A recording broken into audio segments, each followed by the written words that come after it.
Step into the shadows of old Hollywood's golden age, a world where spotlights dazzled, cameras flashed, and secrets simmered beneath the silver screen's shimmering facade. Behind the studio-crafted personas of its leading ladies, writers, and power players thrived a hidden history of forbidden love, whispered affairs, and quiet defiance. This is part 2 of The Secret Lesbians of Old Hollywood, a deeper dive into the lives of women who loved women in an era when desire dared not speak its name. From scandalous socialites to closeted icons, their stories are etched in coded letters, lavender marriages, and the resilience of hearts that beat to a rhythm the world wasn't ready to hear. Let's pull back the velvet curtain. Our first act opens with a force of nature, the legendary Tallulah Bankhead, actress, heiress, and self-proclaimed ambidextrous rebel. With her throaty laugh and a martini perpetually in hand, Bankhead defied every rule.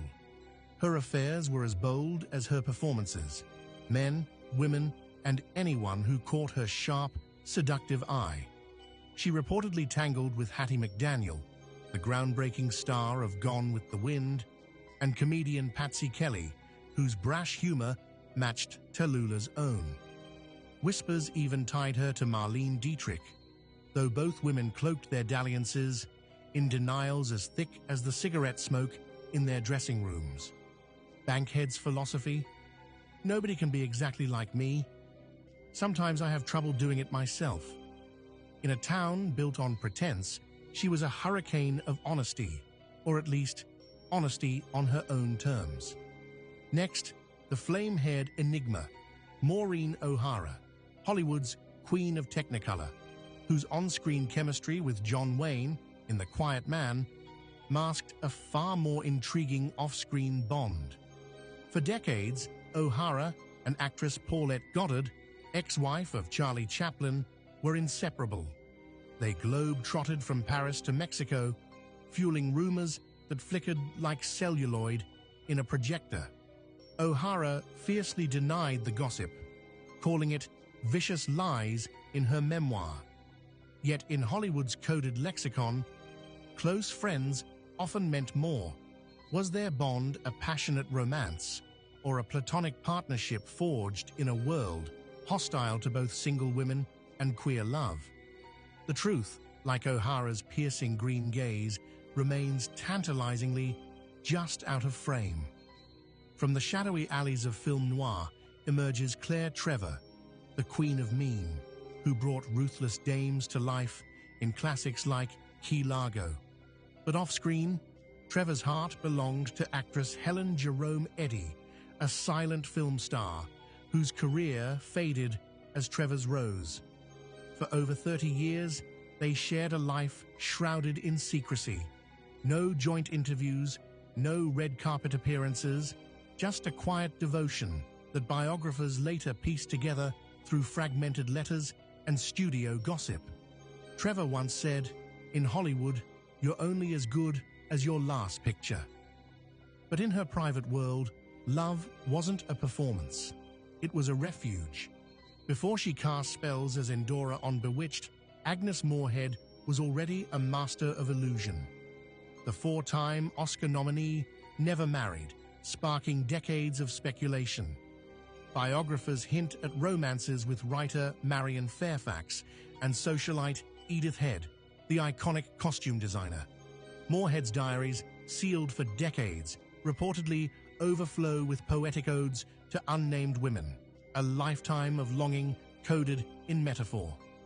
Publicly, she played doting aunts and stern spinsters.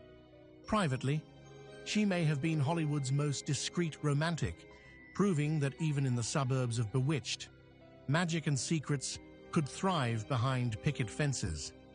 In an era of Dragon Lady stereotypes, Anna May Wong carved her own path.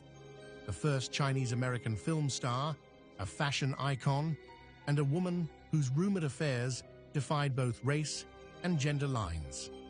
While Hollywood relegated her to exotic side roles, Wong's private life was a rebellion. Whispers linked her to Marlene Dietrich, with whom she shared a penchant for androgynous tailoring, and even Leni Riefenstahl, the controversial Nazi filmmaker. Wong's personal letters were burned after her death, erasing her voice from history. Yet her legacy lingers, a trailblazer who loved across borders in a world determined to box her in.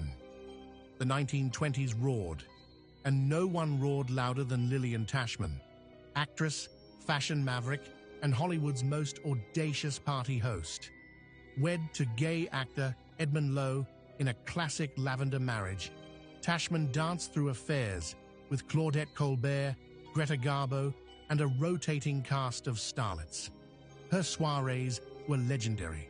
Champagne flowed, jazz played, and the industry's queer elite mingled under her glittering chandeliers. But when Tashman died suddenly at 35, her secrets nearly died with her. Studio publicists scrubbed her diaries, but the rumors refused to fade. In death, as in life, Tashman remained the ultimate enigma, a woman who lived too fast, loved too freely, and left Hollywood forever wondering, who was Lillian really? Not all secrets belonged to the stars. Take Ann Warner, wife of Warner Brothers' titan Jack Warner. While her husband ruled the studio, Ann ruled the rumor mill. Her alleged affairs with starlets like Joan Perry, who later married Columbia Pictures mogul Harry Cohn, were Hollywood's worst-kept secret. Studio publicists dismissed the gossip, but Ann's power was undeniable. In a town where men held the purse strings, she wielded influence through whispers, securing roles for her lovers and hosting parties where the industry's closeted elite could breathe. For a night. Amid the whispers, one woman refused to hide. Patsy Kelly, the brash, quick-witted comedian who partnered with Thelma Todd in 1930s screwball farces. Kelly lived openly with dancer Wilma Cox for 40 years, joking about her confirmed bachelor status on radio shows. But as censorship laws tightened, her career crumbled. Studios deemed her too risky for leading roles, relegating her to bit parts. Yet Kelly never apologized. "I'm no saint," she quipped, "but I'm no liar either." In a town built on lies, her honesty was revolutionary, a beacon for queer souls navigating Hollywood's darkness. Even the archetypal 40s bombshell had layers. Golden-haired Virginia Mayo, star of White Heat and The Best Years of Our Lives, batted away rumors of a fling with director Ida Lupino, one of Hollywood's first female filmmakers and an open lesbian. Gossip speculated, were their late-night script sessions just work or something more? Mayo never confirmed it, but Lupino's trailblazing spirit, she later directed gritty, feminist noirs, hints at a kinship deeper than colleagues. In an industry that reduced women to pin curls and pouting lips, their bond, real or imagined, was a quiet act of defiance. Then there was Kay Francis, a 1930s superstar with a voice like velvet and a wardrobe that blurred gender lines. Her tailored suits and rumored romances with Miriam Hopkins and Lillian Tashman made her a proto-queer icon. Yet Francis chafed at her glamour girl image. "I'm a character actress trapped in a star's body," she lamented. Her studio forced her into frothy romances, but off-screen, Francis lived boldly, throwing parties where women danced with women and love letters were signed with pseudonyms. She died in obscurity, her legacy buried, until now. Our final act closes in tragedy with Lupe Velez, the Mexican Spitfire whose tempestuous life mirrored her fiery roles. Velez's rumored affairs with Garbo and Dietrich burned bright but brief, overshadowed by her tumultuous marriage to Tarzan star Johnny Weissmuller. Pregnant and abandoned in 1944, Velez staged a Shakespearean exit, candles, roses, and an overdose of pills.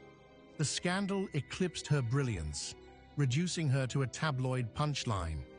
Yet Velez's story is more than a cautionary tale. It's a reminder of the price paid by women who dared to want too much, too boldly, in a world that granted them fame, but never freedom. These women, starlets, wives, rebels, and visionaries, navigated a labyrinth of spotlights and shadows. They wore masks of marriage, friendship, and compliance, their true selves revealed only in stolen moments. A glance across a crowded party, a letter signed, "Yours always," a lifetime shared behind closed doors. Some found fleeting joy, others only heartache. But their stories are not footnotes. They're the unwritten script of Hollywood's queer history, etched in code and courage. They remind us that love, in all its forms, is its own kind of revolution. So the next time you watch a classic film, look closer. The real drama wasn't always on screen. Thanks for watching. And remember, history isn't just written by the winners. Sometimes it's whispered by the dreamers.